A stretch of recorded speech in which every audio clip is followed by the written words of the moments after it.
All right, next gear review. I've moved my turntable reviews down to the bar. At least I'm going to try it on this one, see how it goes. So up next is a Pioneer PL10. There is a service video on this. I just finished it this morning. It should have been released already before the review. At least I'm going by memory and kind of where I'm at in my queue. But Pioneer PL10 basic 2-speed turntable belt drive. These were made between 74 and 76. You saw the dimensions up there. This is a 1974 build on this one. This one was made in 1974 because it has a U right in the serial number. So nice basic turntable, not top of the line. This is an entry level, right? No frills, all manual, no automatic functions, no auto return, anything like that to complicate things. Basic turntable where you have a motor, a platter, and a tone arm. You do have a speed control, and what this does is it just moves the belt from one position on the motor spindle to another. You have an up and down for the tone arm elevator, or tone arm elevator, not televator. Tone arm elevator. And that's it. I mean, it doesn't get much more simple than that. So here it's in the up position, right? And then you just drop it down and it goes down and it hits the record, right? You play the record, it gets to the end, it's not going to return. You have to pay attention, and then you just lift it up, pull it back, and you're done. Right? So these were great great entry-level turntables. These are pretty easy to get into. You know, I normally do some pricing on these, you know, and I will show some example prices here that I found on eBay. And I'm kind of just going by memory on what these go for. But, you know, typically, well, number one, if you're going to get into one of these, there are some things you need to look out for. That's what I normally do. Right? So, number one, vinyl veneer. And you can see where the vinyl is bubbling up on this one. I think there's a little bit of damage underneath there. Right? It's very nice vinyl, though. It's not the later 70s, like tissue paper, real thin vinyl. This stuff is pretty nice. From a distance, it looks like real wood. So it has that going for it. So if you're looking for one of these, the condition of the veneer is a big one. Make sure the dust cover is in good shape. Make sure they show a picture of it where it looks like the dust cover is up. These hinges have springs, right? So if you don't see one with the dust cover up, those springs may not work. This one, the springs work, right? See, you can kind of hit a position here and they go back. Not the most, I don't know, beefiest springs in the world, but at least they work enough to hold it up. This dust cover kind of slides off. It's in a little groove here, so you want to make sure that you have the hinges and the plates and everything else with the dust cover. One thing to note on this, and I'm moving over here to the other side, and again, I cover this in the service video, but sometimes the part here, and it's kind of a, what would you call that? I guess it's a kind of a shaft here that the counterweight sits on.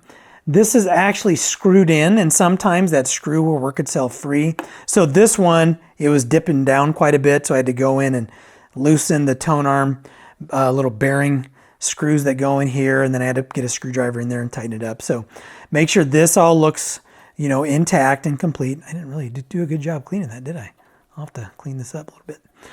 Tone arm stand is always a big one. This one locks. I've seen a lot of these where over time this has worn itself out and it no longer locks it in position. This one's nice and tight, so that's good. Make sure the anti-skate knob is there. Make sure these tone arm lever isn't broken or the speed lever isn't broken. Make sure you have a good head shell. You know, this one I picked up for $100 shipped, which is a really good price. The seller said it wasn't working. No pictures of anything else. I completely took a gamble on this one. So when I got it, right, the only thing wrong is it didn't have a belt. It didn't have a belt. Well, no, I take that back. It didn't have a belt, and I don't want to get too far into the service on this one. It didn't have a belt, and the spindle was completely frozen, right? It was locked.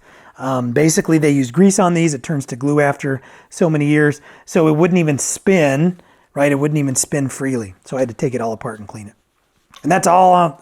That's the last spoiler for the service video. Right, so really it took me about probably 20-25 minutes to get this one up and running, and it's super clean. So cosmetics, always look for that stuff. Make sure if there is a picture showing the platter mat off, if it looks like there's a belt and they say it's not working, it could be a bad switch underneath. Luckily, this one has a good switch. So I think those are all the things that you should kind of look for on these. But going back to pricing. So naturally, this is all about the cosmetic condition of the turntable. These are pretty simple to sort out if you get them. The dust covers are pretty robust. They tend to stand up to scratches and people being kind of careless with them over time pretty good. So again, when you're looking for one of these, pricing, cosmetics, or everything, one in this condition, this is super clean. It's just got this one little spot here that I probably won't be able to really do anything with. I might be able to flatten it down a little bit with some glue. You're probably looking at about $250. And the range on these is really, really small. Now, I can find examples of these where people want a ton of money for them, and I'll always flash those up here in the video. But a realistic price to pay for one of these in good condition, working, like this one, would be $250 to $300, I would say. Now, this one has a new cartridge. It's got a new belt. I sorted everything out. It's been serviced. So naturally, this one would be a little bit higher than normal, right? One that's working on eBay, you could probably get one for under $200, right? And cosmetically, it should be in decent shape. Maybe it spins too slowly. Maybe the veneer's in a little bit rougher shape. Who knows what the case may be with it. And then for parts that you can repair like this, under $100. But here's the deal: you're probably not going to get it for much less than that because of the cost of shipping, right? So to ship this is probably going to cost $40, $50, $60, depending upon who you use as your shipper and whether or not they're packaging it up, and you might have to buy packaging. And then there's the time involved with making sure you package a turntable correctly. But, if you're trying to make $100 on this for parts, you're never going to do it, right? So if you try to sell these for $70 and it costs you $50 to ship it, right? And then you have to pay fees and taxes on top of that. I mean, you're not going to really sell it for much. So what I'm saying to you as the potential consumer is you can probably pick one of these up for, like this, in this case, right around $100 or less. If you're handy, if you've worked on turntables, you could do 25 minutes of work and then you could have a turntable that is now worth $200, $250, $300. Just depends on the market at that time you want to sell it and the market in your area, right? I'm sure on the coast, I'm in Nebraska. Someone probably has one of these in their shop and they want $600 or $700 for it, which I think would be insane. Omaha, Nebraska street price, $300. Right, is kind of what one of these would go for, and that's a realistic price for one of these, in my opinion, right? But again, cost of living here isn't all that bad. So anyway, that's I think that's it for the Pioneer PL10. Great little turntable, great entry level turntable. Definitely has the vintage vibe. Reliable machines, pretty easy to service. Definitely like a beginner's turntable, both in function and in terms of repair.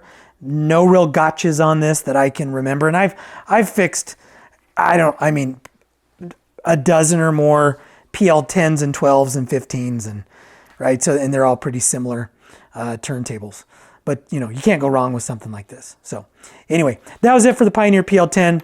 As always, if you like what you see, hit like, hit subscribe, and I'll catch you in the next video.